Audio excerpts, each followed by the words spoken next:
ओम शांति। 29 अप्रैल 2025 की साकार मुरली से होमवर्क।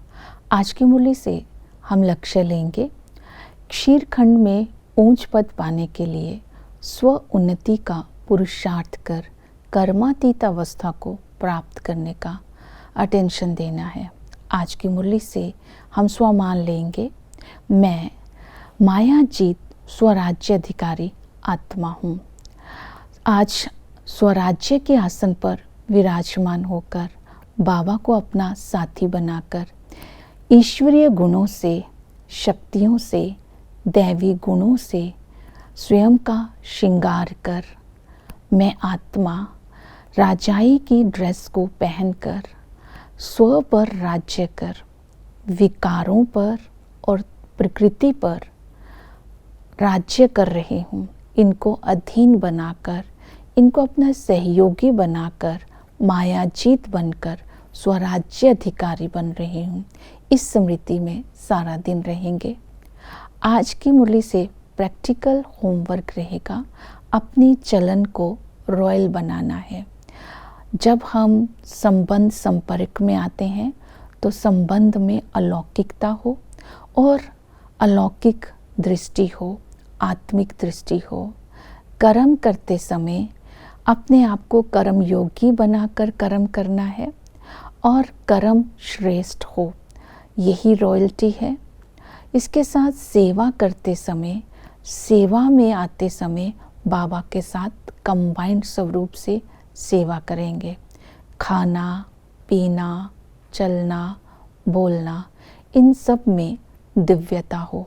तो सारा दिन अंदर ये स्मृति रहे, मैं इस शरीर में मेहमान हूँ और मैं आत्मा महान हूँ, मेरे कर्म श्रेष्ठ हैं और मैं अभी अपने कर्मों को श्रेष्ठ बनकर पूज्य बनने का पुरुषार्थ कर रही हूँ।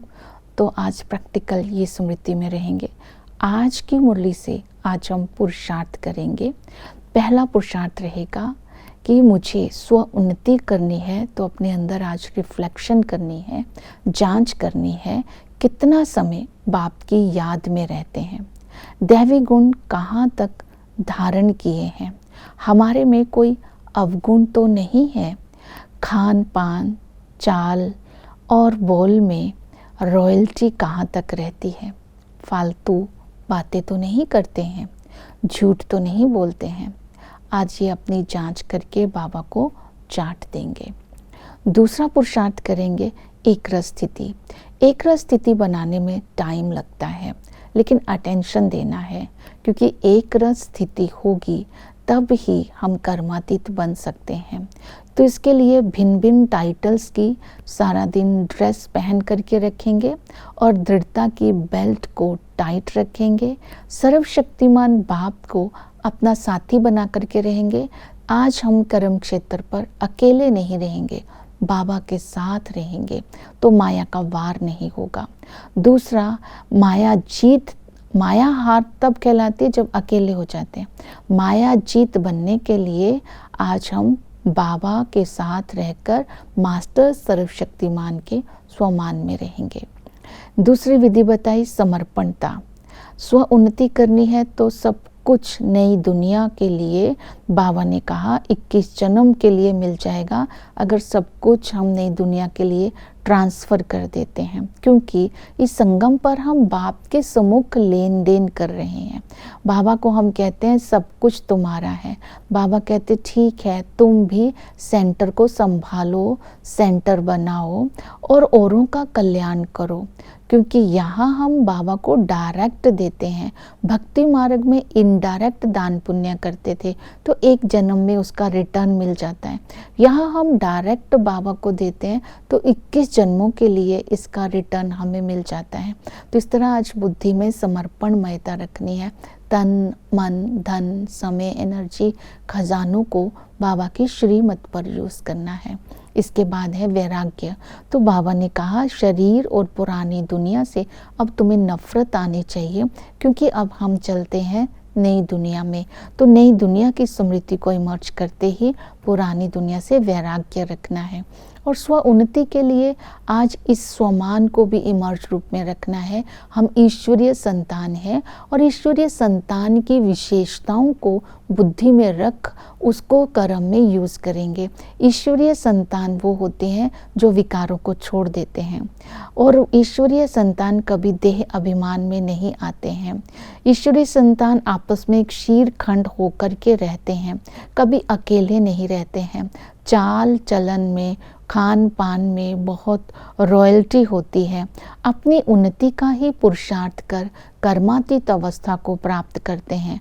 आपस में भाई भाई की स्मृति रहती है और दृष्टि रहती है। बाप समान ओबीडियंट सर्वेंट बन कर के रहते हैं।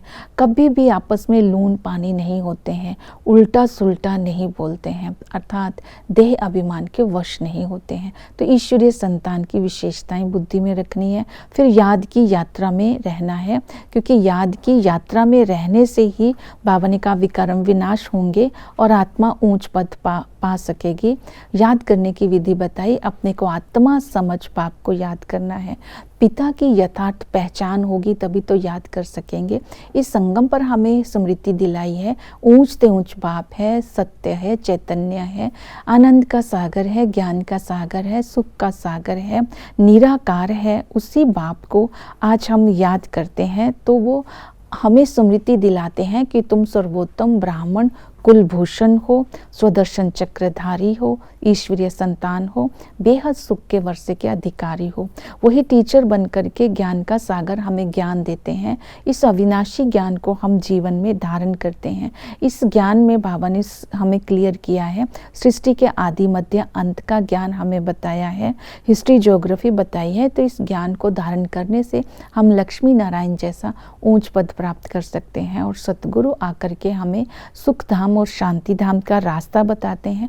तो हमें सतगुरु की ऐसा कोई कर्म नहीं करना है जिससे सतगुरु की निंदा हो जाए। तो सतगुरु आज हमें देही अभिमानी भव का वरदान देते हैं और इस उनकी श्रीमत पर चलकर अपने को पावन बनाना है और स्वयं के अंदर स्वदर्शन चक्र फिराते रहना है ताकि हम माया के चक्र से मुक्त हो जाएं। बाबा ने कहा कि आदि में तुम संपूर्ण निर्विकारी थे, श्रेष्ठाचारी थे, क्षीरखंड था, सुख ही सुख था। मध्य में हम वाम मार्ग में चले गए, अंधियारा हो गया, दुखी हो गए, तमो प्रधान बन गए। अंत में बाबा आकर के हमें हीरे जैसा बनाते हैं। हम ब्राह्मणों को ही देवता बनने के ऊंच पद प्राप्त कराने का पुरुषार्थ कराते हैं। ओम शांति।